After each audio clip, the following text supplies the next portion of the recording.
the FNOP Kelra back in the day. Same goes for Edok and Toy. So probably have some PTSD about Kelra. I remember him on Moskov killing Toy like crazy. Guinevere banned out though. ONIC, what's it gonna be? First pick here for them. Jushin has to be for Sans, right? Jushin is open, Phobius is also open, keep in mind, but yeah, I think Jushin, we mentioned on how valuable this mid lane pick is, and it seems like ONIC, they agree with that. Yeah. So, I mean, you know, first three, we can save it for later, but technically, the Eve is still an option that RRQ can consider up against the Jushin if they want to win that mid prio. Right. I honestly would just go for the Leomord if they're really just looking to brawl it out, if they're looking to play aggressively. Take the Leomord away from ONIC, right? Because you don't want to give a Leomord Jushin and maybe even a Hylos over to the left side. Could also be a Jushin, you know, Fredrin Arlet later on, that combo. ONIC have so many different combos to play with, so RRQ focus on their own game plan here. I think snatch away the Leomord, that's number one. And then you can, they still prioritize, which I just mentioned this.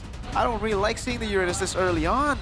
I get your argument, but I feel like Leomord into Jushin isn't that easy for the Leomord, no? No, but if you just go through them and later on pick up the Eve together as well, you have these you know, ways to deal with it. I'm just not a big fan of the Uranus so early on. They're doing it again. Yuzong and Suyo as well now for ONIC. A very good approach on that first turtle control, right? You get level 4, you can zone out the junglers of your enemy, and that's Suyo. Clear fast, you know, so they'll be able to rotate fast in Jushin mid-prio. So ONIC, their approach on this early game is quite direct. Yeah, we want that early to snowball and end it as soon as possible. Okay. So now, see, like, because they didn't pick up a jungler, because they didn't pick up a mid laner as well, now it's going to be difficult. Which one do they sacrifice? They sacrifice the jungle, they pick the Zetian for Yahezkiel. It is a pick he's done well on even back in the day when it wasn't meta. So we gotta give him that. It's great against the Jushin in lane. Pretty solid against Asuyo for magic damage. With the Grok, got pretty good CC. But what is going to be in the jungle now? RRQ. I think for ONIC, they should ban the Harley, right? They can't go Fredrin. I think it's going to be too difficult against the Jushin. Could be, especially the Yuzong. You're gonna get chain CC'd and then the Suyo gets free turtle. Do they go an assassin? The Choban maybe shows that they might go for an assassin here. Yeah, the Choban might also just be purely out of respect because Keyboy played 2 Cho games yesterday and won. True. ONIC, I really think it should just be the Harley here. They should just set up for the Suyo success in the jungle. Ban out the Harley. I like that, right? Just punish for not picking a jungler in the first phase. Yeah. What if RRQ go Joy? If they really want to shut the Suyo down, no? But they banned Claude first. Interesting. I wouldn't really expect ONIC to have problems against the Claude. What are they? I wonder what they're planning here for gold lane that they banned out. Are they going? Yeah, I think the only thing that comes up to mind is like Harith. I guess it's possible. But wouldn't you want to try to... Is Moskov too much for RRQ? I mean, it's a signature pick for Toy. I would much rather see him on Moskov than the Claude and the Obsidian yesterday, right? Moskov, he's solid. Technically, Leomord is still pickable. It is, and it doesn't look like ONIC are trying to ban out the jungle. Maybe ONIC are also just thinking, yo, we saw your Leomord yesterday. It wasn't really too impressive, so I think we're going to beat you out, especially again because they have a Suyo. Usually you pick up the Suyo up against the Leomord, so maybe ONIC just don't care about the Leomord. That's why I'm expecting maybe a Joy respect or more magic damage respect for the other lane. RRQ, Moskov, yeah, I think the Moskov is not bad, but they ban it out, so there you go. Both Moskov and Claude taken out. Granger. Do they want to go for that? Is the question. I think they pick up a jungler first. Pick up a winning matchup. Try to get a winning matchup for Toy against Kelra. So you mentioned the Joy, Harley. Leomord against Suyo. It's quite tough, but you have a Grok. And you have a Zetian as well. Gotta think real hard here for RRQ. Do they want to just go? I don't think they want to go Fredrin, right? There you go. So the options are... Hayabusa? Oh, not the biggest fan of that against Yuzong. Same problem. And against a Suyo, it is the Harley that I expected to be banned out. I can't believe that went through, by the way. I can't believe it didn't get banned out. That was the first thing I called out to be banned. But is it too much of a magic damage here in the composition of RRQ? No, they can make up for it with a Granger, I think, or just a marksman. Depends on the gold lane, yeah.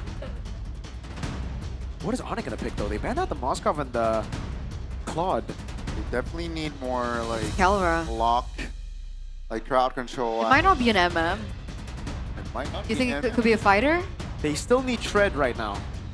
But the Harith was what I called out earlier, and it looks like it's just going to be a simple answer. They're Harry? hovering in Oh, around, Harith. and the Kalea. They're hovering around those two heroes. Oh, the Badang though locked in, and the Harith. But Dang makes more sense than Kalea here. There's no instant kill anyways, you know? Maybe they were thinking of this, about the sustain for the Kalea. But it is the Harith, the Badang as well. Try to lock the Harley down whenever he jumps in, maybe. Still, Uranus might have a good time here. If, you know, he does well in lane and doesn't really, if he doesn't get punished in lane, punished in the early game, he can be a threat. RRQ. It's Bruno. You know what? Wow. I'm not a hater of this. I've actually been really liking the Bruno in the current meta. I've been spamming a lot as well. I think it's great for this composition up against ONIC too, just because RRQ, they're looking for long fights. ONIC are looking for long fights, sorry. ONIC are looking for long fights. Bruno thrives in those long fight conditions, and the rest of the team can follow it up too. Do you Not a bad still trap. think that Bruno's like an early game hero? He needs to snowball, so on and so forth. No. He scales really well. His laning is all right. It's a skill matchup against the Harith. So he just needs to wait. I wouldn't be surprised if he goes weapon mastery here. Just, you know, farms out until 3 items or 2 items. All right. Any last notes? Kyrie's gonna have to be careful. There's a lot of magic damage. The Tian, Harley, and Uranus. They can really punish the Suyo if he dashes forward. So let's see the execution. It's been clean, composed, and just mechanical by ONIC so far with their new roster. Can they retain the same consistency here against the Kings of Kings in our first Royal Derby of MPL ID Season 17? Let's see the 39th Royal Derby. Keep in mind, ladies and gentlemen, in ONIC and RRQ. Still looking to find form. And what will they bring to the table here? Keep in mind that this is Yeheskill's debut on the Royal Derby. That's pretty surprising, by the way. In the mid lane, I thought Yeheskiel and Edok would actually just win out that 2v2. Emblem by Bayou. Pull yourself together for Yeheskiel. Wow. Are you looking for the Spear of the Phoenixes? Having the flicker up more times as well. Everything else looks quite normal, but yeah, Super Toy did not go for the Weapon Mastery. Instead, he goes for Master Assassin. All right. Again, not bad, but I expected Weapon Mastery just to be safe. Okay, it looks quiet so far. We do see some rotations once again from Keyboy. Naturally so, giving out information about the team. If we're talking about the mid matchup, I believe if Sans is overly aggressive, it feels like Yeheskiel might have a hard time, and you can even see Edok getting shredded here. Talent prediction by GoPay. It looks like a unanimous vote for ONIC. Not surprised. I mean, again, considering the performance of RRQ Everyone with their went gold. first match.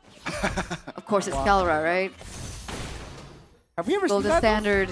Like a full, I don't think so. Think- This might be the first. right? Unanimous roll pick. Only killer, man. That's gold standard. Level 4 for both, though, mid laners. They're both already eyeing out this first turtle, but again, Kyrie needs to be very careful against the magic damage of RRQ. Yeah, Seems super like he is, though. very. Oh, rightfully so. Super Dan here, taking a lot of damage. That's a deadly catch on towards Suns. Now Super Dan repositioning. Kyrie is on the turtle. Edok looks to spoil this party. Oh, that's a great stun as Super Dan finds first blood and the turtle. All due to Yeheskiel finding the ult. That's gonna be a trade, but Sans will be taken down, and RRQ having more say. Yeheskiel will not be able to get out of this as Lutfi claims the double, but Super Dan finds a trade. On point, Fury of the Phoenix, Yeheskiel on his debut, winning this first turtle trade for RRQ. And Kyrie gets taken down even before he could press that retribution. That was brilliant, man. But it's exactly as expected, no? If Kyrie walks up, Super Ken, Super Dan, Yehezkiel, the magic damage is absurd, man. At the start of the game, Kyrie couldn't really do anything. He still tried to force it, try to go for the red tree. Super Ken just walks up and steals it away as he gets stunned by the Fear of the Phoenix. And that's something that they'll have to play with the entire game. Is there like a point where he doesn't have to be as careful? Is it an item build moment for Kyrie? No, not really. Even if you go Queen's Wings in the late game, Super Ken will, once you get the Queen's Wings, Super Ken will also have, you know, all of his items. If he does go for the Aldo build from yesterday, the one he was really just complimenting, the Lightning Crunch in second, then it'll still just be a problem. And then, you know, obviously you go to my Enclave, you pierce through That's everything. true. There's the damage reduction, but damage reduction is not enough, no. The later the game goes, the more damage Super Ken's going to have. So I feel that. I feel that. ONIC needs to figure out a way to try and do this. Wait a second, that's another pickoff for Super Ken. Oh, might be Suns. He went all in onto his Aroma, and it seems like now it's a 3v2 situation in the mid lane. Kyrie looks for a disengage. Super Ken is able to get out of that one, but great pressure here provided by the mid trio of RRQ. RQ's really on the tempo right now. The fact that Super Ken has his hands on the Harley, it's giving him so much leeway to get these pickoffs and ultimately giving them an advantage when it comes down to these neutral objective fights. Yep. No respect to the Harley in the banning phase. They banned the Klon and the Moscow, and they gotta pay for it, man. RRQ doing a good job with Super Ken. Dealing so much magic damage. You saw earlier, it was just a poker tray. It wasn't even the deadly magic, and Kyrie needed to bounce out of there. Keyboy got picked off too. Yeah, that's tough. Keyboy cannot really face check after that pickoff. Like, gotta calculate more on like his positioning, his timing as well. But then, so far, ONIC, they're behind 1,000 gold. Take a look at the positioning of Super Ken, and Kyrie needs to be aware of this. Good spot. Yeah. Gotta take it out. Loses out the red Loses tree. it, yeah. Super Ken, no teleportation. That's a stun. That's a big one. Now the damage will come through. As ONIC finds the angle to take the jungler down. Take a look at Kelra. Okay, we're seeing adaptations coming through from ONIC right now. It looks like Sans is still playing aggressively here, pushing Edok to Yehezkiel, trying to utilize the HP of Edok onto the damage for Yehezkiel. Wow. It seems like Yehezkiel still gets the purple buff, so unfortunately, Kyrie's not going to be able to steal that away from him. Yeah, by the way, well played, Keyboy. That's why they picked the Badang against the Harley. He wants to try to counter it. Wants to try to find those, you know, fist cracks, fist breaks over, catching him every single time before he jumps back. So it makes sense why RQ banned out the Cho in the drafting phase, banning out these, you know, heroes that can create or stop the momentum from ONIC. But Keyboy is still able to handle that with the Badang. We'll see if he's going to be able to do the same thing twice. Yep. Because so far, RRQ have been able to get more picks in. We're looking at the next neutral objective now spawning. Looks like ONIC are the ones there first. Yeah, and ONIC did such a good job, man, because now the gold leads, even when they were winning with 2 turtles, the gold lead wasn't there. Take a look at the damage. Melts Keyboy there. He will go down 15 seconds. Should be plenty of time. Oh, Yehezkiel forced to use the flicker there in the mid lane now. Wow. With the Yu Zhong in the back. Oh, under the turret. Lippy does not have enough distance to close it out. That's a free kill again for RRQ. I thought without Keyboy, ONIC wouldn't have gone for that, but they still went for it. Kelra looked for an opportunity. Unfortunately, he couldn't even get Yehezkiel down, and they lose Lutpi in the process. So they lose 2. RQ pick up a turtle. Was that okay? Is that okay trade? It looks like they're looking for more though. They know they're trying to find something. That's a stun on towards Edok. Finds it. Super Dan now quite isolated. Forced to use that Purify. And that will be it. But man, the ghost of Jakarta been doing work. Yeah, he's been amazing in this game, but Gotta give props to Super Toy. I believe he slide tackled Lutpi right as he dropped down from the Dragon form, right? That's why he couldn't catch Yehezkiel. Very underrated part about Bruno's kit, man. The little stun that stops you from chasing. Even if it's just a millisecond. Yeah.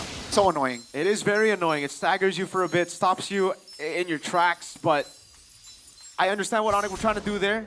They saw some of the resources, not a lot, some of the resources used up for Keyboy. They didn't want the Keyboy trade to go to waste, so they tried to go for a trade themselves. Obviously, it didn't work out, but I'm still pretty impressed, though. Really feels like, you know, the ONIC of the past where the enemy team can have perfect turtle, but it's only a 700 gold lead. What do you think about the item build from Super Ken? Oh. Those double penetration. Yeah, it's a pretty solid choice because again he's thinking Sans is very durable, Keyboy as well, and Lutpi, so he wants to just go through before they even manage. Or maybe he just noticed that Lutpi built Radiant Armor early, so you know he wants to chunk them down. Instead of the Lightning Trunch in second, he goes for the Genius Wand into Divine Glaive. And he has an Airy spell. Interesting. I'm a fan of Super Toy's build. He went from Kelra? Very low, still able to hold on though. Finds extra life as well in the mid lane after that clear. Tempo gone down, economy almost balanced. Yeah, going back to the build of Super Toy. Hans Claws, usually you go Berserker's Fury second, but he delays the Berserker's Fury the third, goes for the Melted Gun instead, needs more range, knows that he'll be playing from the back, and he needs to try to match Yehezkiel's range. Even when the Dragon comes around, right? One thing good about the Bruno, especially once you have Melted Gun, is you're able to hit the Yuzong while he's flying in air from such a far distance before he actually comes down. So by the time he comes down, he should be half. If you have enough damage, especially once he builds Berserker's Fury, it'll be even more troublesome. That and also the longevity and like the range of Sans on the Jushin is quite underrated. Here's Navon towards the back. That's a big resource spent. That should be enough signal to let ONIC, back off. But keep in mind, RRQ, they're not out of the woods just yet. Yeah. Very methodical game this is, man. Not the brawls that we expect from the usual MPL ID games. It's a nice change. It's a nice change. Super Ken's on the top side of the map. You can see that he's trying to put some pressure before they go for the Lord Dance. Ooh. He actually walks down. Is he looking for Keyboy? That's for an angle. Uh-oh. Keyboy's the only one who can stop him. Wow. Both teams are baiting for spells at least, right? They know that their spells are still active, so they want to keep tabs on that.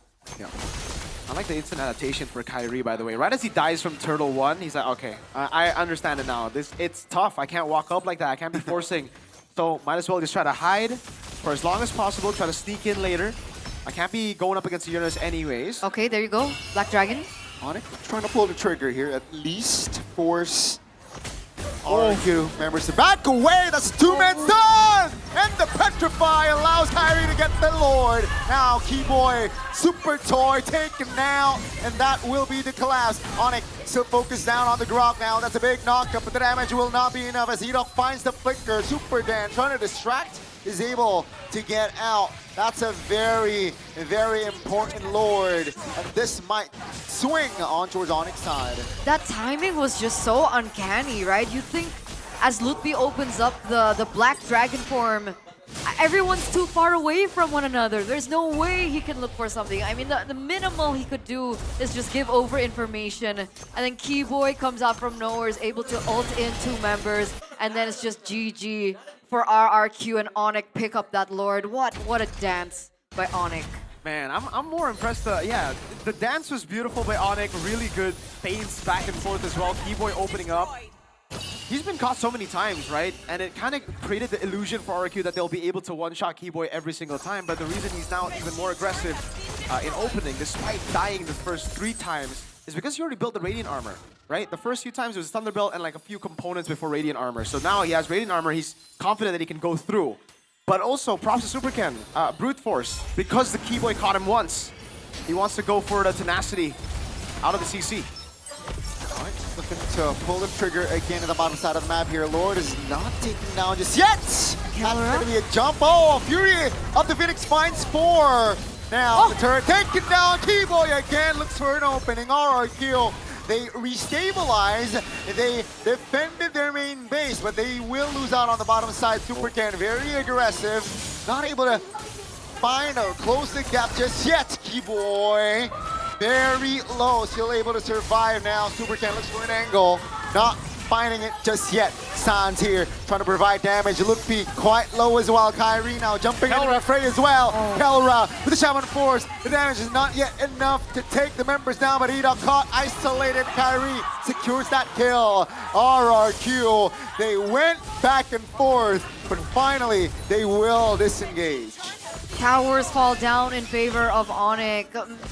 Items are being built in by ONIC. That's a Divine Glaive now in the hands of Kelra. Kelra again, Shaman Force, that's a stun, but it will not be enough. Lukpi will be traded, but that's gonna be Supercan deleted. Keyboy under the turret, and he will fall. It's a 3-4-2 in that exchange. RRQ, they lose out of the top tier turret. Kelra. Oh, Kelra finds an opening. That's a flicker spent by Yeheskiel. Well calculated now. Do they have enough space to take the mid turret? Not just yet.